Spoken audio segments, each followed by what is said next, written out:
नमस्कार हरि प्रेमियों, आपका हमारे YouTube चैनल में स्वागत है। सभी दर्शकों को जय श्री कृष्णा। हरि प्रेमियों, कैसे हैं आप? उम्मीद है आप सब अच्छे होंगे। आइए आज का प्रसंग शुरू करते हैं। आज का प्रसंग है देवशयनी एकादशी 2023 कब है और इसकी कथा क्या है। हरि प्रेमियों, उससे पहले अगर आप हमारे चैनल पर नए हैं तो प्लीज़ चैनल को सब्सक्राइब ज़रूर कर लीजिए और बेल आइकॉन को ज़रूर दबा लीजिए ताकि आप तक हमारे सारे नोटिफिकेशन पहुंचते रहे। हरि प्रेमियों, आपका एक भी सब्सक्राइब हमारे लिए बेहद मायने रखता है। हरि प्रेमियों, आइए जानते हैं देवशयनी एकादशी 2023 कब है। हरि प्रेमियों, देवशयनी एकादशी मंगलवार 29 जून 2023 को है। यह 29 जून 2023 को दोपहर बाद 3:18 से शुरू है और 30 जून 2:42 पर समाप्त है। हरि प्रेमियों, देवशयनी एकादशी को पद्या एकादशी भी कहते हैं। यह समस्त पापों का नाश करती है। एक बार की बात है, धर्मराज युधिष्ठिर ने कहा भगवान श्री कृष्ण से, हे केशव, हे माधव, आषाढ़ शुक्ल एकादशी का क्या नाम है और इस व्रत करने की क्या विधि है, क्या नियम है और किस देवता का पूजन किया जाता है। तब धर्मराज युधिष्ठिर की ये बात सुनकर भगवान श्री कृष्ण जी बोले, हे युधिष्ठिर, जिस कथा को ब्रह्मा जी ने नारद जी को बताया था वही मैं तुमसे बताता हूँ, तुमसे कहता हूँ। एक समय नारद जी ब्रह्मा जी से यही प्रश्न किया था। तब ब्रह्मा जी ने नारद जी को बताया, हे नारद, तुमने कलियुगी जीवों के उद्धार के लिए बहुत ही अच्छा प्रश्न किया है, उत्तम प्रश्न किया है, क्योंकि देवशयनी एकादशी का व्रत सब व्रतों में से उत्तम व्रत है। इस व्रत से सभी पाप नष्ट हो जाते हैं और मनुष्य इस व्रत को जो नहीं करते वे नरक के गामी होते हैं। इस व्रत के करने से भगवान श्री हरि प्रसन्न होते हैं। इस एकादशी का नाम यानी देवशयनी एकादशी का नाम पद्या एकादशी भी है। अब मैं तुमसे एक पौराणिक कथा सुनाता हूँ, तुम ध्यान लगाकर सुनो। सूर्य वंश में मानधाता नाम का एक राजा हुआ है जो सत्यवादी और बहुत ही प्रतापी राजा था। वह अपनी प्रजा को पुत्र की भांति रखता था, उसका पालन करता था। उसकी सारी प्रजा धन धान्य से भरपूर और बहुत ही सुखी थी। उसके राज्य में कभी अकाल नहीं पड़ता था।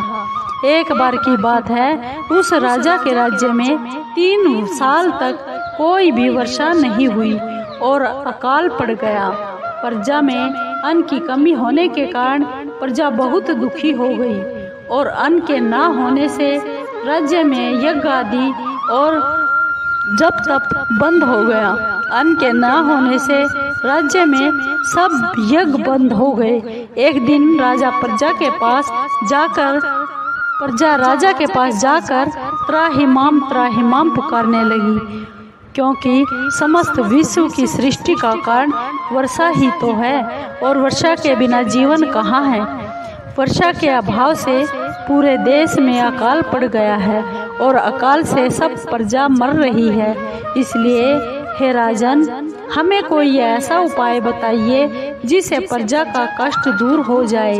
राजा मानधाता कहने लगे कि आप सब लोग बहुत ठीक कह रहे हैं।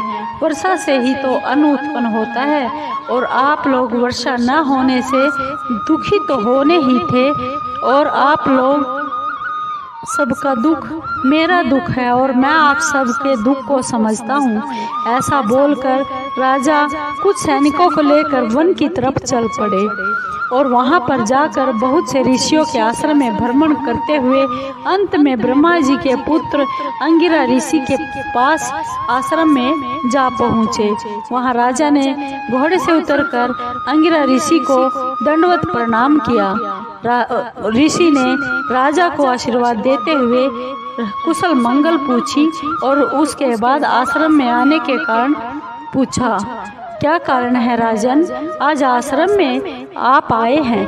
राजा ने ऋषि के आगे हाथ जोड़कर बहुत ही विनीत भाव से बोले, हे भगवान, सब प्रकार से धर्म पालन करने पर भी मेरे सारे राज्य में अकाल पड़ गया है। लोग भूखे मर रहे हैं, यज्ञ आदि भी बंद हो गए हैं। राजा के पापों के प्रभाव से ही प्रजा को कष्ट होता है, ऐसा मैंने शास्त्रों में सुना है। जब मैं धर्म के अनुसार राज्य करता हूँ तो मेरे राज्य में अकाल किस तरह पड़ गया, इसके कारण का मुझे पता बताइए, और अभी तक मुझे इसका कारण नहीं पता चला है। अब मैं आपके पास इसी का निवारण करने के लिए आया हूँ, कृपा कीजिए, मेरे इस संदेह को दूर कर दीजिए प्रभु। साथ ही प्रजा के कष्ट को भी दूर करने का कोई ना कोई उपाय बतला दीजिए। इतनी बातें सुनकर ऋषि अंगिरा कहने लगे, हे राजन, यह सतयुग सब युगों में से उत्तम युग है। इसमें धर्म को 4 चरणों में सम्मिलित है, अर्थात इस युग में धर्म की सबसे ज्यादा उन्नति होती है, तरक्की होती है। लोग ब्रह्म की उपासना करते हैं और केवल ब्राह्मणों को ही वेद पढ़ने का अधिकार दिया गया है। ब्राह्मण ही तपस्या करने का अधिकार रख सकते हैं, परंतु आपके राज्य में एक शूद्र तपस्या कर रहा है, इसी के कारण दोष हो गया है। आपके राज्य में इसी कारण वर्षा नहीं हो पा रही है। इसलिए यदि आप प्रजा का भला चाहते हो तो उस शूद्र का वध कर दीजिए। इस पर राजा बोले, महाराज, मैं उस निरपराध ही तपस्या करने वाले शूद्र को किस तरह हत्या कर सकता हूँ। आप इस दोष से छूटने का कोई दूसरा उपाय बतला दीजिए। तब ऋषि अंगिरा कहने लगे, हे राजन, यदि तुम दूसरा उपाय जानना ही चाहते हो तो सुनिए। आषाढ़ मास के शुक्ल पक्ष की जो एकादशी होती है उसका नाम पद्या एकादशी है। पद्या एकादशी का विधि पूर्वक व्रत करो और व्रत के प्रभाव से तुम्हारे राज्य में बहुत वर्षा होगी और प्रजा सुख से रहेगी, क्योंकि इस एकादशी का व्रत सब सिद्धियों को, सब मनोकामनाओं को पूर्ण करने वाला है। इस एकादशी का व्रत तुम अपनी प्रजा और सभी सैनिकों के साथ, मंत्रियों के साथ करो।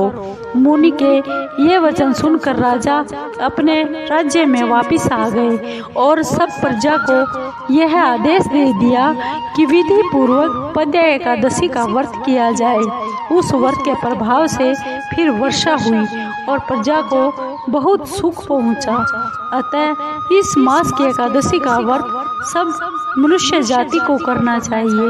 यह व्रत इस लोक में तो मनुष्य को अच्छे देता ही है, परंतु परलोक में भी यह व्रत मुक्ति को देने वाला है।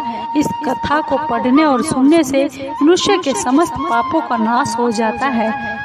देवशयनी एकादशी का पारण समय है 30 जून को दोपहर 1:48 से शाम को 4:36 तक। देवशयनी एकादशी के दिन ब्रह्म मुहूर्त में उठकर सबसे पहले भगवान श्री विष्णु को स्मरण करके उन्हें प्रणाम जरूर कीजिए और उनकी कृपा का फल जरूर प्राप्त कर लीजिए और अपने सभी पापों से मुक्ति पा लीजिए। हरि प्रेमियों, आपको ये देवशयनी एकादशी की कथा कैसी लगी? अगर आपको अच्छी लगी हो तो प्लीज़ चैनल को सब्सक्राइब कीजिए, लाइक कीजिए, शेयर कीजिए और कमेंट जरूर कीजिए। आपके कमेंट का हमें बेसब्री से इंतज़ार रहेगा। हरि प्रेमियों, जय श्री कृष्ण।